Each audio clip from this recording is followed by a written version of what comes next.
My friends, please subscribe to my channel, like the video and write a comment, and we begin. Part 1. The Facebook snafu expanded.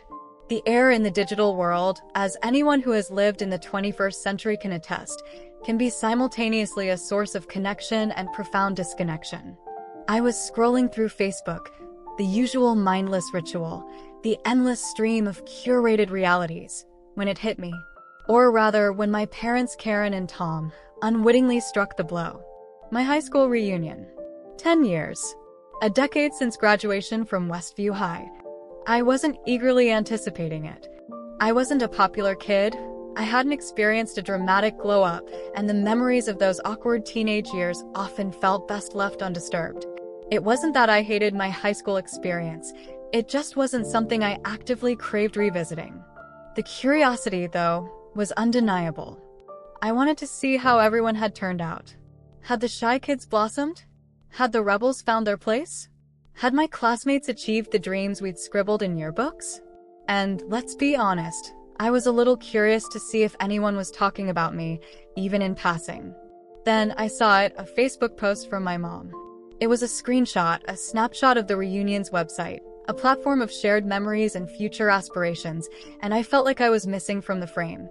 In a public forum, she'd written, "So excited to see all the Westview High alums at the beach house. Gonna be a blast." Westview High alums? The comment was followed by a string of emojis and hashtags that all implied the same meaning, the same exclusive circle of privilege. Beach house. The beach house was the ultimate status symbol, the pinnacle of success, and something I had seen my parents use over and over. It was a lavish oceanfront property on the coast of Connecticut, a place where they hosted lavish parties and rubbed elbows with their affluent friends. My mind was swimming. I hadn't received an invitation. Not via email, not through a phone call, not even a passing mention during our infrequent phone calls. Why not? It was my graduating class, after all. I scrolled through the comments. Everyone was chiming in, expressing their excitement, offering their congratulations to my parents for hosting. People were thanking Karen and Tom for opening their home, making plans to bring potluck dishes, and reminiscing about old times, about the things they had in common. It was like I was invisible, a ghost in my own past. A wave of hurt, sharp and sudden, washed over me, a familiar sting I had experienced many times before. I was used to being overlooked, to being compared unfavorably to my golden boy brother, Jason, the one who fulfilled all of their dreams. I sent my mom a private message, hoping to clear up the confusion, hoping there had been some sort of mistake, some oversight. I truly hoped that I would be able to be a part of this get-together. "Hey, Mom," I wrote, trying to keep my tone light and friendly. "I didn't know you were hosting the reunion. Why didn't I get an invite? Was there some sort of mix-up?" Her reply, delivered with the cold efficiency of a digital slap, came almost instantly, like a harsh notification, delivered without mercy. "Honey, we didn't think you'd be interested. Besides, it's a small gathering, and we wanted to keep it to people who were close in high school. No offense." No offense? The phrase stung, a hollow platitude that masked the deeper truth. This wasn't about convenience or space limitations. It was a deliberate act of exclusion, a clear message that I wasn't considered worthy of sharing in their world. This was my graduating class. And my own parents, the people who were supposed to love and support me unconditionally, were intentionally excluding me. My mind began to wonder if I was a bad person. A bad daughter. The simmering anger, which had been lurking beneath the surface, suddenly flared, igniting a burning rage. They didn't want me there. They were embarrassed by me. And it hurt more than I would have ever expected. This was no casual oversight. It was a calculated snub, a reminder of all the ways I had failed to live up to their expectations. They would regret it, I knew. Part 2. The unspoken truth expanded. The sting of my mom's words lingered in the air, a bitter aftertaste that colored everything. The exclusion from the reunion wasn't just a social slight. It was a symptom of a deeper, more complex problem, a lifetime of unmet expectations and unspoken resentments. The truth was, my parents, Karen and Tom, had never been particularly proud of me. I wasn't the golden child, the one who brought them prestige and accolades. That honor belonged to my older brother, Jason, the star athlete with the perfect grades, the charismatic leader who excelled at everything he put his mind to. He was destined for greatness, according to my parents, and he had delivered on their every expectation. He went to an Ivy League school, pursued a traditional, lucrative career, and married a woman who fit perfectly into their social circle. He was everything they had ever wanted. I, on the other hand, was different. I wasn't a rebel or a troublemaker, but I was definitely unconventional, a creative spirit who marched to the beat of her own drum. I was artistic, drawn to the world of color, form, and expression. I found beauty in the mundane, and I sought to capture it through my photography and design. I wasn't the type of person my parents are comfortable with. I had struggled in high school, not because I wasn't intelligent, but because I wasn't interested in the rigid structure of the traditional academic path. I found the subjects boring, the expectations suffocating. I longed for the freedom to explore my passions, to express my creativity, to follow my own path. I'd even been considered weird at points, a label that both alienated me from my peers and solidified my parents' disapproval. After graduation, while Jason was climbing the corporate ladder, securing his future in the real world, I was backpacking through Europe, camera in hand, building my freelance business, embracing the freedom of a life lived on my own terms. I traveled, explored new cultures, and documented my experiences through my art. It was a time of self-discovery, a period of growth and transformation, but my parents disapproved. They saw my choices as a waste of potential, a sign of irresponsibility, a betrayal of the opportunities they had worked so hard to provide. They constantly told me I was wasting my talents, that I needed to get a real job, a stable, predictable career that would provide financial security and social validation. They compared me unfavorably to Jason, highlighting my lack of accomplishments and my unconventional lifestyle. "You're so talented, Ashley," my mom would say, her voice laced with a mixture of pride and disappointment. "But you need to focus. You need to be practical. You need to think about your future." Over the years, the distance between us had grown, fueled by their disapproval and my own growing resentment. I tried to bridge the gap, to share my experiences, to explain my choices. I made many attempts to create a connection between us, to get them to understand my values. But they always seemed to judge me, to compare me to Jason, to remind me that I wasn't living up to their expectations. They saw my artistic pursuits as a hobby, not a viable career path. They dismissed my freelance work as unreliable, and they worried about my financial independence and my lack of traditional success. I was always the odd one out. Their beach house was their status symbol, their pride and joy, a testament to their hard work and their social standing. It was a place where they entertained their friends, flaunted their wealth, and reinforced their place in the upper echelons of their community.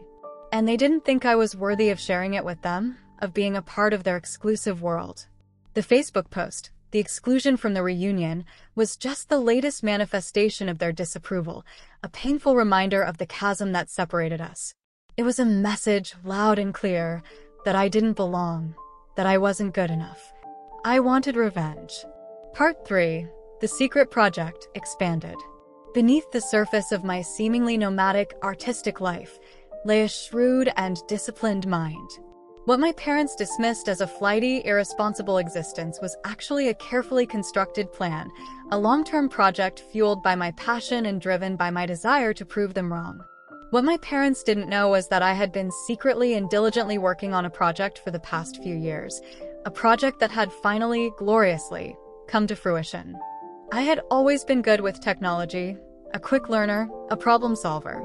My freelance work, initially a means of survival, had evolved into a thriving business, encompassing photography, web design, and digital marketing.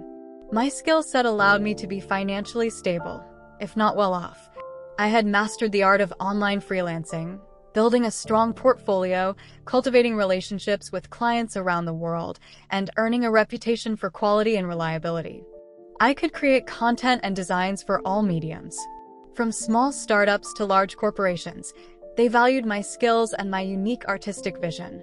And, unlike what my parents assumed, the pay was steady and abundant. I wasn't just living paycheck to paycheck, as they so often feared. I was saving, investing, and planning for my future. I taught myself about personal finance, reading books, attending online courses, and consulting with financial advisors. I understood the power of compound interest, the importance of diversification, and the art of making my money work for me. I had always dreamed of owning a home, a place to call my own, a sanctuary where I could create, relax, and express my artistic vision without the constant judgment of my parents. A space that I could fully and confidently call my own. I realized the value of financial independence and the freedom that came with owning property. I decided to focus on my passion, photography and design, not just as a source of income, but as a tool for building wealth. So, a few years ago, I had started researching real estate, driven by a desire for security and a burning need to prove my parents wrong. I spent countless hours online, poring over listings, analyzing market trends, and studying zoning regulations. I researched the areas near my parents' place, but made sure that my interest was not traceable. I was looking for undervalued properties with potential, hidden gems that others had overlooked. I wasn't interested in buying a cookie-cutter house in a suburban development. I wanted something unique, something with character, something that reflected my own artistic sensibility. And then I found it, a dilapidated beach house in a prime location, overlooking the ocean with stunning panoramic views. It was a fixer-upper, in dire need of repairs and renovations, a property that most buyers would have dismissed as a lost cause. But I saw its potential. I saw the beauty hidden beneath the layers of neglect and decay. And the price was right, significantly lower than comparable properties in the area, thanks to its dilapidated condition. I poured my heart and soul into the project, working tirelessly to transform the rundown shack into a stunning modern beach house, a work of art that reflected my own unique vision. I used all the resources I had acquired to make this dream come true. I designed the interiors myself, incorporating natural materials, clean lines, and a minimalist aesthetic. I wanted to create a space that was both functional and beautiful, a place that inspired creativity and fostered relaxation. I chose calming colors, sourced unique pieces of furniture, and incorporated my own photographs into the decor. I hired local contractors to handle the structural repairs and oversee the construction, carefully vetting each one to ensure their competence and reliability. I learned about building codes, plumbing, electrical wiring, and all the other intricacies of home renovation.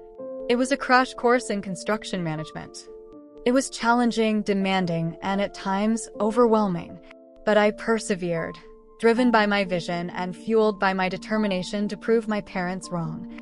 Every setback, every obstacle, only made me more determined to succeed. Finally, after years of hard work, meticulous planning, and unwavering dedication, the beach house was complete, a testament to my creativity, my resilience, and my unwavering belief in myself. It was more than just a house. It was a symbol of my independence, my success, and my triumph over adversity. My parents had written me off as a failure, but I was about to prove them wrong, in the most spectacular way possible. Part 4. The Unexpected Visitor expanded. The week of the reunion, the anticipation, both the excitement and the anxiety, had reached its peak. I was preparing for my housewarming party, ensuring everything was in place, and the guest list was finalized. Then the phone rang. The caller ID displayed my parents' number. My heart skipped a beat. I hesitated for a moment, knowing this could be a trap. I knew they had seen my posts, and now they would probably see what I did. But I answered. "Hey, Ashley," my dad said, his voice unusually hesitant, almost nervous. I could feel a slight tremor on his end of the line. It was clear he was out of his element. "We were wondering if you'd be free to come over for dinner tonight. We haven't seen you in a while." It was a trap. I knew it instinctively. They wanted to gauge my reaction to the reunion snub, to see if I was angry, upset, or if I had been sufficiently chastened by their actions. They were probably worried that they would be exposed. I'd been expecting this, though. I had a plan. I had to play along. I had to appear as though I had been hurt and affected, and then, when the time was right, I would unleash my secret. "Sure, Dad," I said, trying to sound nonchalant casual, as if their invitation was just another Tuesday. "Dinner sounds great." I knew they were waiting to see my true reaction. When I arrived at their house, I put on my best poker face. The drive to the house was short, and as I pulled into the driveway, I took a deep breath and composed myself. My parents greeted me with forced smiles and awkward hugs. The atmosphere was tense, and I could feel the unspoken questions, the unspoken accusations, hanging heavy in the air. The house felt different. It was as if the air pressure was more heavy. The tension hung in the air. During dinner, they made small talk, asking about my work, my travels, and my friends. They were clearly trying to assess my level of success, to determine if I was still a disappointment in their eyes. They had been talking to each other earlier to devise a plan to get to the truth about me. They subtly grilled me about my life, my finances, my future plans. They were fishing for information, attempting to gauge my level of success, to determine if I was still a disappointment in their eyes.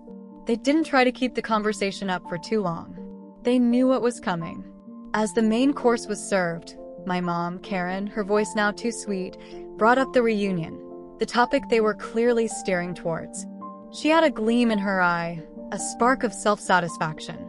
"So, Ashley," she said, her voice overly sweet, her tone carefully calibrated to sound friendly and casual. "We're really looking forward to seeing everyone at the beach house. It's going to be so much fun. I wonder who else will be joining." "Yeah," I said, taking a slow, deliberate sip of my wine, savoring the moment. "Sounds like a blast." My tone was even, neutral, carefully controlled. I didn't want to show my hand too soon. "You know," my dad Tom chimed in, his tone casual, almost conversational. "We were thinking of putting the beach house on the market soon. It's a lot of work to maintain, and we're getting older." The very words that sealed their fate. The trap was sprung. I had waited long enough. It was time for my moment of truth, for the grand reveal, for the delicious satisfaction of turning the tables. This was my stage. "Oh, really?" I asked, my voice innocent, my eyes wide with feigned interest. "That's interesting because I just bought a beach house." The words hung in the air, a sudden and unexpected bombshell. The sound of cutlery scraping against plates ceased. The conversation died. The atmosphere shifted with electric force. The color drained from my parents' faces. The forced smiles vanished, replaced by expressions of disbelief, confusion, and a hint of fear. Part 5. The beach house reveal expanded. The silence that followed my announcement was deafening. The gentle hum of the refrigerator, the ticking of the grandfather clock in the hallway, all the familiar sounds of the house seemed magnified, emphasizing the profound shock that had washed over my parents. The food was untouched, the plates abandoned. The color drained from their faces, leaving them ashen and pale. Their jaws dropped, and they stared at me in stunned silence, their eyes wide with a mixture of disbelief, confusion, and a growing sense of dawning horror. The forced smiles, so carefully constructed, had completely vanished, replaced by a vulnerability that I had rarely witnessed. "You, what?" My mom stammered, her voice barely a whisper, her composure completely shattered. She had never been good at hiding her feelings. "I bought a beach house," I repeated, savoring the moment, my voice calm and clear. "It's been a passion project of mine for the past few years, and it's finally finished." I paused, letting the weight of my words settle over them. "It's actually the one right next to yours," I continued, a hint of amusement creeping into my tone, "but much better." I paused again, letting the information, the utter and complete irony, sink in. They had excluded me from their reunion, thinking I wasn't worthy of their beach house, their status, their world. Now, I owned a beach house of my own, and a far more impressive one at that. I had achieved the very thing they valued most: financial success, property ownership, and a life lived on my own terms. "You own that house?" My dad finally managed to ask, his voice laced with a mixture of disbelief, anger, and envy. It was the very house they had dismissed as a rundown eyesore, a property they had barely noticed, a place they had viewed as something they could use someday. They had seen the potential. I had made the potential real.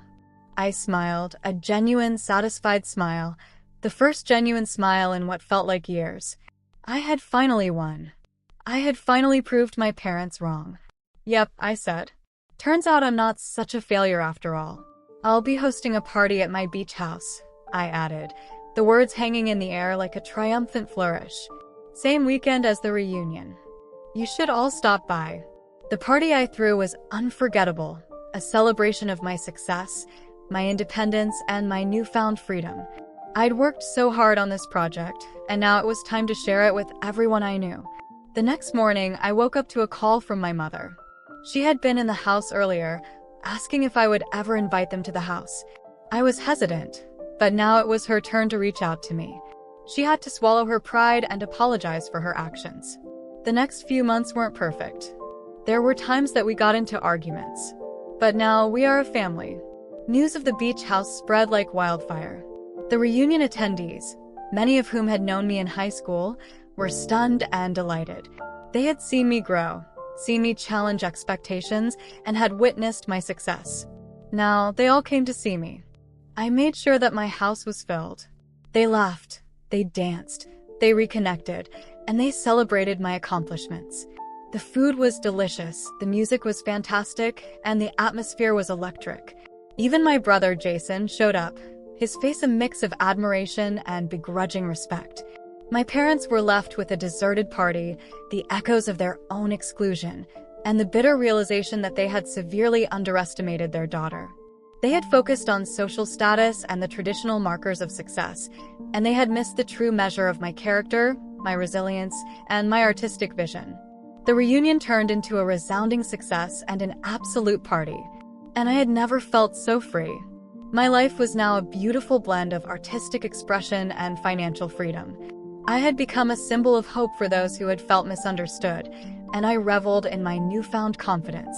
My parents had always been a part of my life, and now I had a place of my own. I still had my own friends, but I had the people that mattered to me the most.